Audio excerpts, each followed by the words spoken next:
Are you tired of feeling stuck, watching life pass you by from the sidelines? Do you find yourself battling with self-sabotage, unfulfilled goals, and a nagging sense that there must be something more? Today you'll meet Byron Morrison, a man who went from being his own worst enemy to becoming a best-selling author, speaker, and mentor. He'll share the pivotal moment that sparked his awakening, the mental roadblocks he conquered, and the powerful mindset shifts that allowed him to break free and take control of his life. So you can too. Even me? Even you, dummy. But first, this is the Fit Mess, where together we learn to develop habits that help us live beyond our mental health struggles to create happier, healthier lives. He's Zach. He lives in the future with his anxiety. He's Jeremy, and he lives in the past with his depression. And we get together once a week in the present to share the obstacles we face and how we overcome them. Zach, the advice today is unlike most advice we get on this show. Byron Morrison is going to tell you why maybe you should just give up. Okay, cool. Thanks. Man, that was easy. I've just been looking for one person to say it's okay to do it and just stop doing all the things I'm doing. All my problems solved. Although I suspect that when he says to stop doing things, not exactly talking about all the things that we do to make our lives better. Correct. We will get into all of the 7 ways to get out of your own way and take control of your life when we get to the interview here with Byron in just a moment.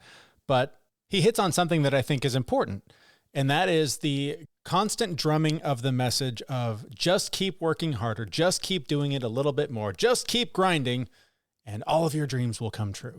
Which is so funny because before recording this today, a whole bunch of memes popped up on Instagram and Facebook that basically was like a character going, I'm going to keep working harder and get rich. And then the boss was right next to him going, if he keeps working harder, I'm going to get rich. That's right.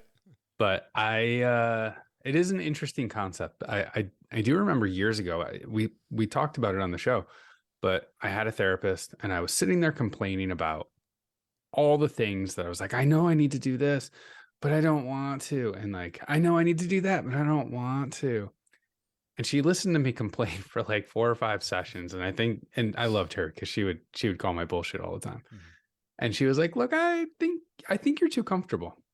I think you have it too good. And I think you're actually just happy enough to not make any changes. And that's why you're not doing anything. And that slapped me in the face. It really did. And that actually kickstarted me that day to go, oh, I don't have to wait until I'm so uncomfortable that I have to change. I can make little changes now. I can make changes now. I can do things now that change who I am. I don't have to wait for it to be painful. Seems like my MO. I usually wait for it to be painful. It is funny how the complaining tends to come in the middle. You get a new job. It's all exciting. It's new stuff. You're learning. You're going to mess something up. You're the new guy. And then you're there for a while. And you've got it down, you're not getting the promotion or the raise isn't quite what you expected, all that stuff. That's when you start complaining, right? God, this sucks. How come this is so? You were so excited to have that job, a year ago or whatever. But when you get into that comfort zone where you're not pushing yourself, you're not being challenged, that's when the complaining starts. And I'm starting to think that maybe that's the key, is that when it's time to complain, maybe it's time to give up and move on to something else. I would say, yes, that is totally true. But the number of things I've complained about today alone, I'd have to just give up on everything. You do have to be a bit selective, I suppose. Yeah, I think so. Because no, it'd be all over. But to bring it back to all seriousness, I do believe that even things where we're comfortable with, we know how to do, growth only happens when you're frustrated, when you're actually doing something you've never done before. When we're riding that wave of we know what we're doing well enough that we can complain about all the things that are wrong with it and not actually change the things that are wrong with it. Mm-hmm. That is truly your moment to really kind of look inside and go, is this helping me? Is this actually making me grow? Am I doing the things I want to do in my entire life because of this thing? And, the book says, maybe you should give it up. I have given up quite a few things. Even at work, it's happened a few times where opportunity would show up for me to be able to do something different, but that requires that I have to give up something that I do on the everyday basis, right? Mm-hmm. In order for me to grow in my professional career, I need to delegate or give something up on the other side of it. I can't do it all. Yeah. I have a similar situation at home where, we've been dragging our kids to these events that they don't want to go to. Like, we don't want to take them. They don't want to go. And yet week after week, we fight about, get in the car. We got to go. Come on. We got to get to the thing that none of us wants to go to. We finally just said, if you want to quit, just quit. Like, it's easier on all of us. Like, there's no rule that just because you started something means you have to finish it, especially as a kid. Like, the whole point of being a kid and being young is trying stuff, deciding it sucks, and trying something else. Yep. I do that with books all the time. Yeah. Like, I start a book and I get, 25% of the way through. If I'm not hooked, and usually I am, but like, if I'm not hooked with it, I will put it down. I won't finish it. And I can hear my dad's voice, like, start what you finish, no matter what. And sometimes it's just going to cause you pain and suffering and grief, and it's not worth it. Go on to the next thing. You're not going to get anything out of something that you're just slogging through. It's funny you mentioned the childhood thing, because that's part of what had me dragging my kid to this thing she didn't want to do anymore, was this idea that, like, well, when I was a kid, I quit football. I quit high school. Like, I quit everything because things got too hard. So I was totally putting on her, oh no, you're not going to be a quitter like I was. Like, I figured it out, much too late in life. I'm not going to let you be a quitter. And then finally I was like, wait, she's a kid. Lighten up, dude.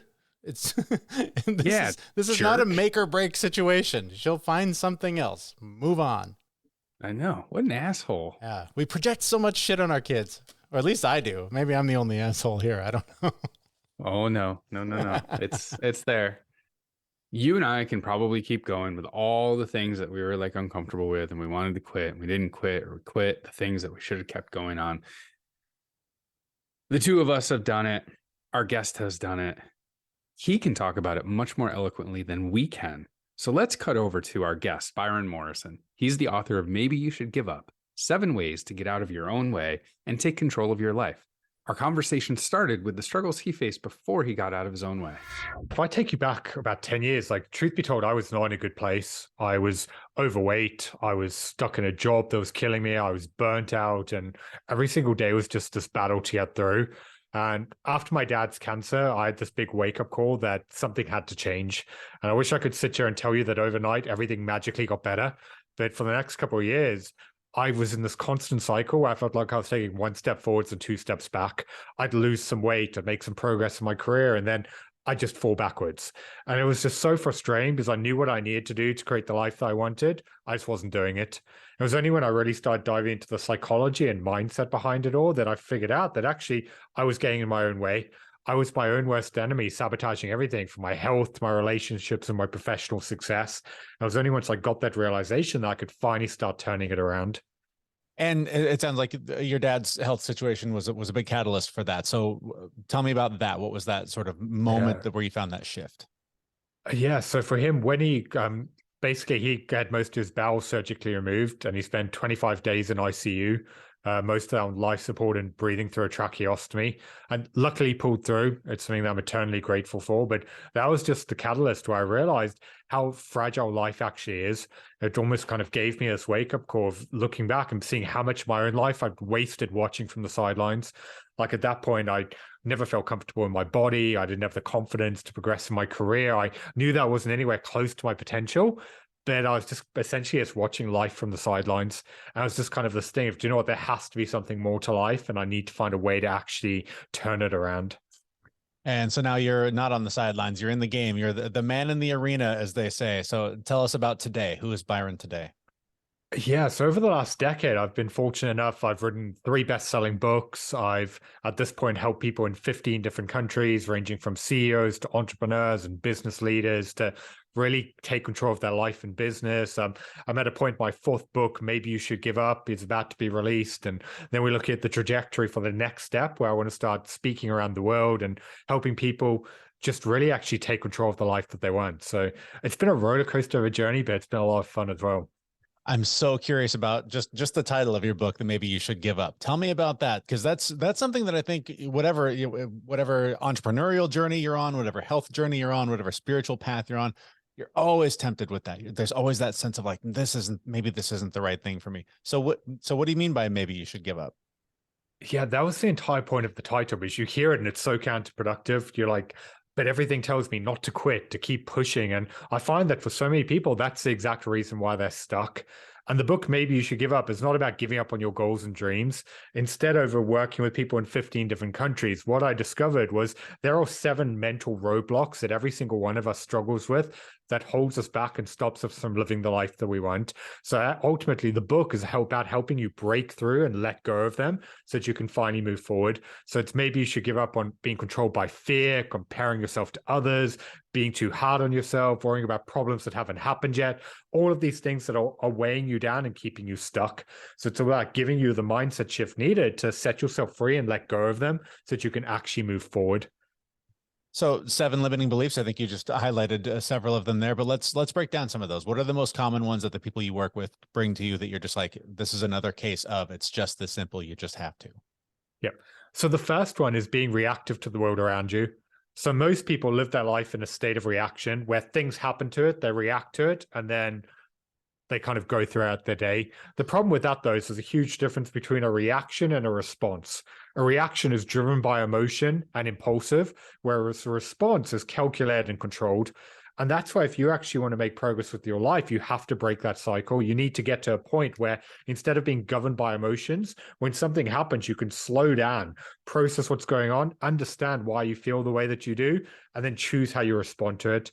It's all about shifting your focus from the past and things you can't change to the present and how you deal with it. Because the problem's going to be there either way, but the way that you react and respond is going to be completely different. And that's going to determine whether you're spending your life stressed and overwhelmed or feeling grounded and in control.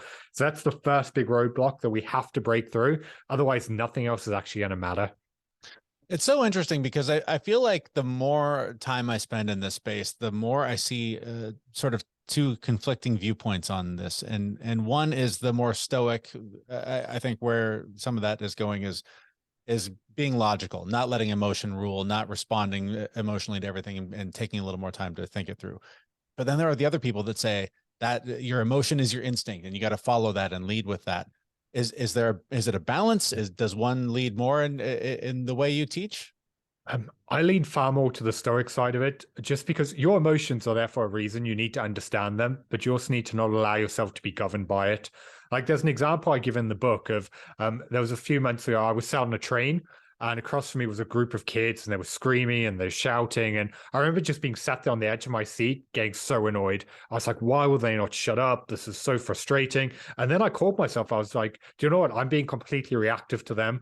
Like they weren't annoying me. I was choosing to be annoyed by what they were doing. And it was only when I caught myself in that I could shift my focus to what was going on. Because the reality is there were so many solutions to my problem. I could have looked out the window. I could have turned up my music. I could have focused on my work. I could have done what I did eventually and I moved seats. But because I was so focused on the problem, I was blinded to any solution because I allowed my emotions to take over. And that's why the work I do, it's not about making you numb to your emotions. You're human, but it's about becoming in tune with them and recognizing why you feel the way that you do and then change the response. Because like I said before, the problem was there either way. I could either be reactive and allow it to control me, or I could focus on finding a solution and move forward. It's so fun. So I literally just had this conversation with a friend over the weekend about something similar, but one of it is sort of a Stoic teaching, the Marcus Aurelius idea of, never be caught complaining even to yourself. And I've been trying to follow that myself more lately because I just find complaining to be completely counterproductive. It's a waste of energy that could be spent on finding that solution. But the debate on the other side of this, the conversation I was having with a friend was, well, it's not complaining, it's venting. You've got things you've got to get off your chest. You sort of process that stuff to be able to come up with the solution. Do you think there's a balance there? Is there value in complaining just to get that off your chest? It depends on the situation. Like if you're someone in a victim mindset and you're just spending your whole day complaining about things, obviously that's not going to be productive. But if you're in a different situation where something's gone wrong and you've been derailed, things haven't worked out, I find one of the worst things you can do is bottle it up, because then that is something that you then carry with you, and it can be hours, days, weeks that it's just holding it inside and it derails you. And that's why in the book, I talk about one of my favorite strategies I call the 15-minute rule. And it's basically when something does knock you off your game and you need time to deal with it, give yourself time to process and work through it. In that 15 minutes, maybe you want to go for a walk. Maybe you want to talk to a friend. Maybe you want to complain, vent, whatever you need to just get it off your chest and deal with it. With the caveat being that at that end of the 15 minutes, you're going to stop, you're going to breathe and be like, okay, what do I need to do with this now? How do I need to move forward? So it is those times that you do get massively thrown off. Like, allow yourself to process it, but that's different from being just complaining for the sake of it. So you've got to find that balance there. Yeah, definitely. All right. On the topic of emotions, fear obviously is a huge part of any obstacle to whatever goal we're trying to achieve. So talk to me about the role that fear plays. Does it have value, and how do we address it as we try to take on whatever challenge we're taking on? Yeah. So fear's the next mental barrier in the book, because I find that once people, okay, they stop reacting, they know what they need to do, they're then not doing it. So we need to understand, okay, where is this fear coming from? Because whether it's failure, judgment, rejection, not being good enough, all of that fear is your subconscious programming wanting to keep you where you are. And that's why you really need to understand and bring it to awareness. What are you actually afraid of? Because we have this tendency to blow it out of proportion and convince ourselves that it's far worse than it actually is. And that's why we almost become paralyzed. And this is why it's really understanding, okay, what are you actually afraid of here? Where is that coming from? And then what do you need to do about it? And to anyone listening to this, one of my favorite ways to overcome fear is to reframe it.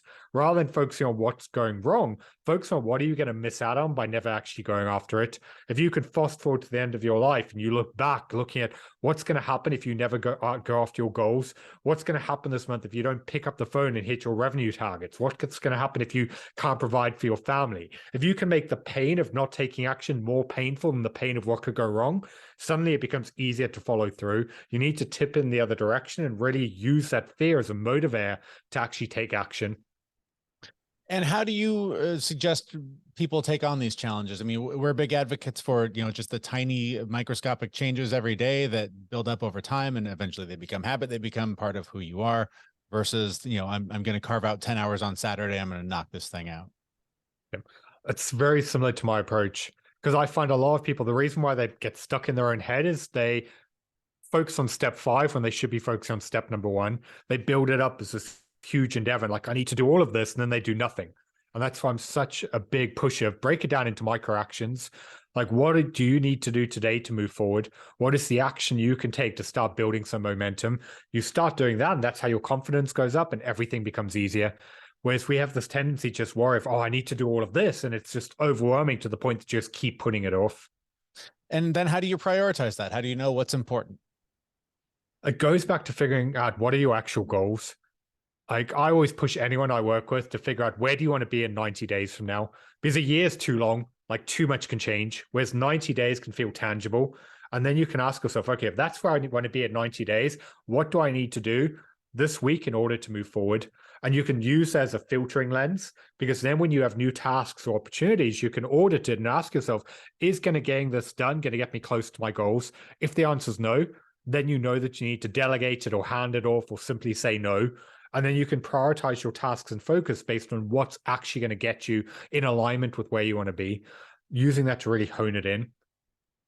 So with all of this, I mean, you've worked with tons of people. Tell me about, is there a standout client, somebody who you've worked with who came in just, at the floor of whatever their experience was, and they got to exactly what they were aiming for? Can you walk me through something like that happened with a client? It's difficult to pull out one example, just because over the last decade, I've worked with people in 15 different countries. But just talking about recent ones, like I had a guy who sent me a testimonial a few days ago who he came to me at a point where in his business, he had become the bottleneck. He knew what he needed to do, but he was overthinking it. He was second guessing himself. He was avoiding the actions he needed to take because he was just being reactive and stuck in firefighting. So for him, it was really figuring out, okay, who's the next level version of him? Who's the leader he wants to become for his business? And then from there, reverse engineering it, figuring out, okay, what are the routines he has to develop? What are the behaviors he needs to create? How does he then need to build out every other area of his life?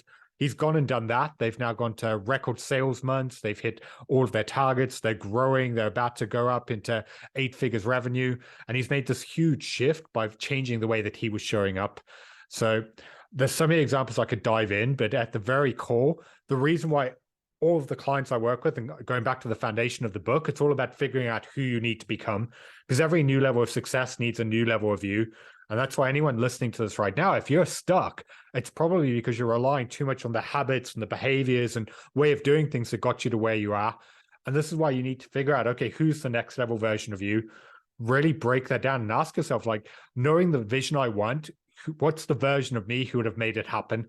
And what then can you reverse engineer in the habits, the behaviors, and the non-negotiables you need to embody in order to become that person? I think a lot of times the thing that hurts people is those blind spots. They think they know who they want to become. They have an idea, but they're just not seeing something clearly. So how important is it to turn to a mentor, a coach, somebody who is a few steps ahead of you to help figure all that out and discover a clearer path?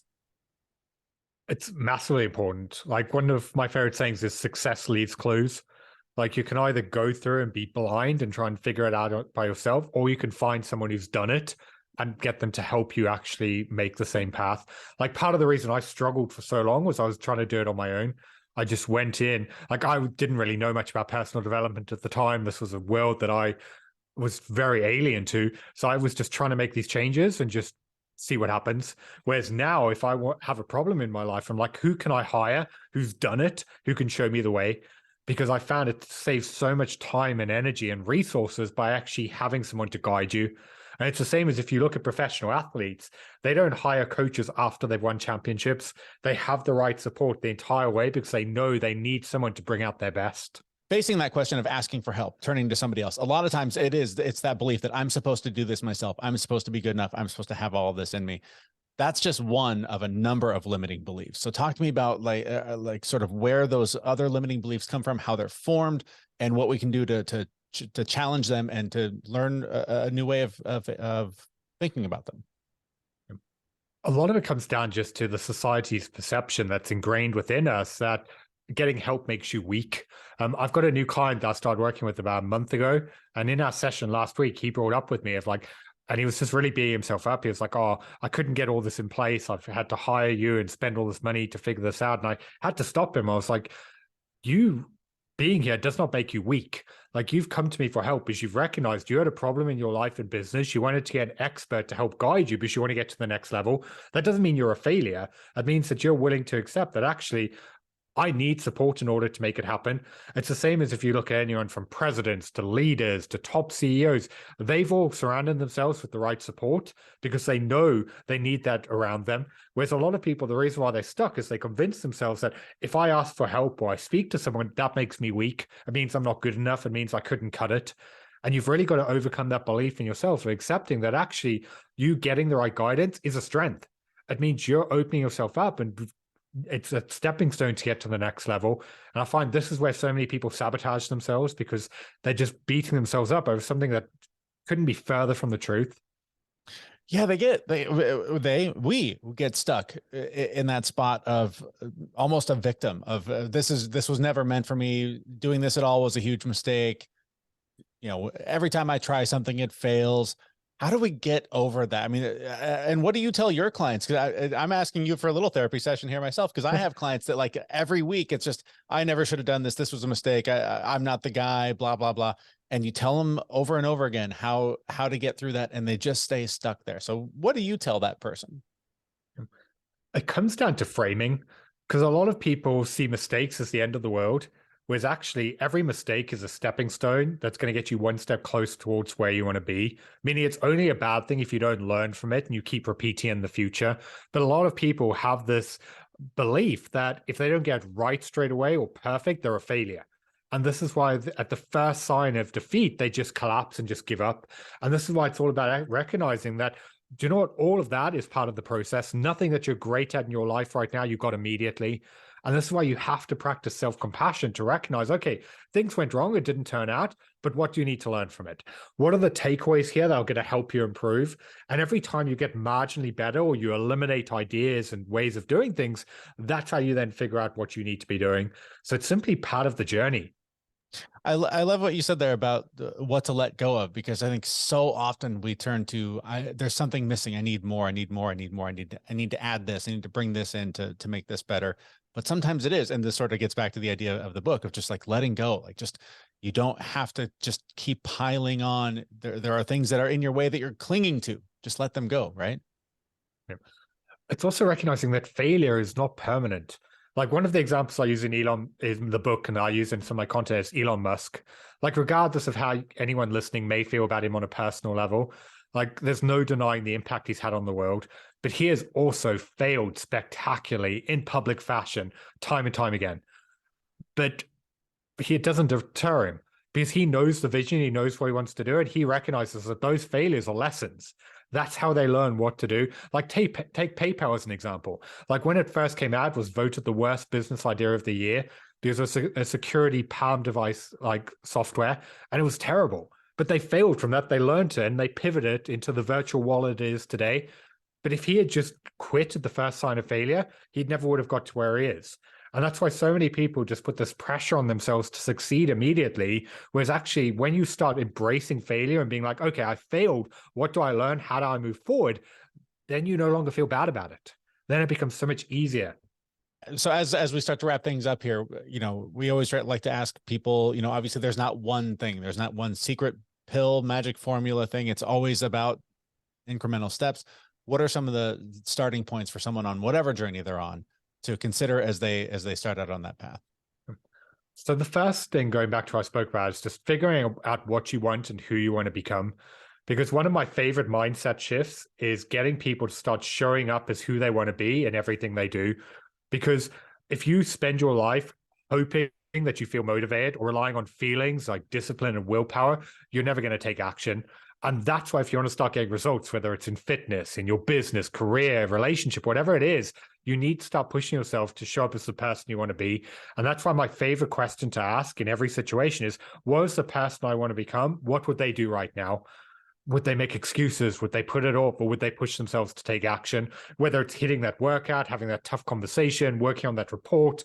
When you start making decisions and taking action based on who you want to be, that's when the entire game changes. That's how you can start building your confidence and momentum. It becomes easier to follow through. And then when you take that and you overcome your beliefs and your fears and your doubts and everything else, that's how you can actually start taking control of your life. So I'd say that's the starting point for anyone listening to this, regardless of where they are in their journey. And finally, as you got the new book coming out, other bestsellers already on the shelf, where can we learn more about you and the work you do? Yes, you can get my new book, Maybe You Should Give Up, 7 Ways to Get Out of Your Own Way and Take Control of Your Life, anywhere that you can order books.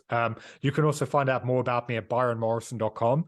And I'm active on most social media platforms like LinkedIn, Instagram, TikTok, and Facebook. Just search for author Byron Morrison and I'll come up. Our thanks to Byron Morrison, author of Maybe You Should Give Up, 7 Ways to Get Out of Your Own Way and Take Control of Your Life. You can find links to him and his work in the show notes for this episode at thefitmess.com.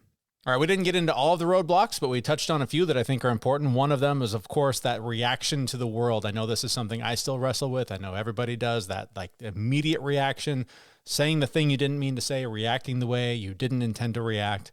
But if you can take a little bit more of that stoic approach, if you can build in things like his 15-minute rule to process challenges and then focus on finding the solution after that, it just is such a better way to live rather than constantly putting your foot in your mouth and regretting the way you reacted to a situation.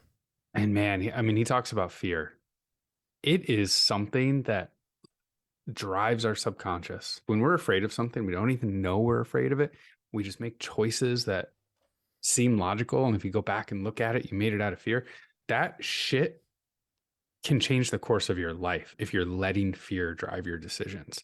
So I love how he encourages people to imagine the regret of not pushing through to those goals and not fighting against that fear and using that as your motivation and your drive to take action on whatever it is that you want. Because I know between you and I, like probably 10, 15 times a week, I make decisions based out of fear and then I immediately regret them. I'd rather picture the regret first than just avoid the whole thing. Well, and it speaks to what we were talking about at the beginning of the show, too, is that comfort zone when you're stuck there, the fear of the unknown, the fear of what if this fails, the fear of what if this doesn't go the way I want it to go is what prevents us from taking those big, drastic leaps and trying new things.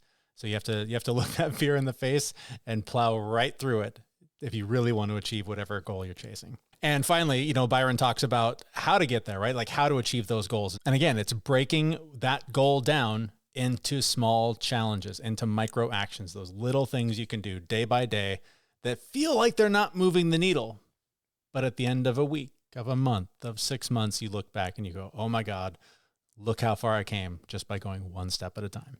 You know, and it really is that simple. Again, if we're going to continue talking about memes, I saw a It's the meme show with Zach. It is the meme show. I saw a picture of it was Winnie the Pooh holding his big belly up in the mirror, and the caption on it was, checking to see if the salad I ate 2 weeks ago had any results. That's right.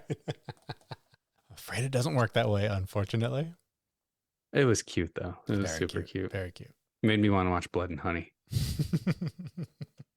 All right, well, that brings us to the end of the show, and maybe you should quit listening to this episode, because this is the end. But we hope you'll sign up for our newsletter, where we'll make sure to start including all of Zach's favorite memes, so you never miss a thing. And if they could only see my shirt with 2 lightsabers plugged into USB ports, charging. You can get it at our website, thefitmess.com, and that's where we'll be back in just a few days with a brand new episode. Thanks for listening. See you, everyone. We know this podcast is amazing and doesn't seem to lack anything, but we need a legal disclaimer. Prior to implementing anything discussed in this podcast, it is your responsibility to conduct your own research and consult your physician. You should assume that Jeremy and Zach don't know what they're talking about, and they're not liable for any physical or emotional issues that occur directly or indirectly from listening to this podcast.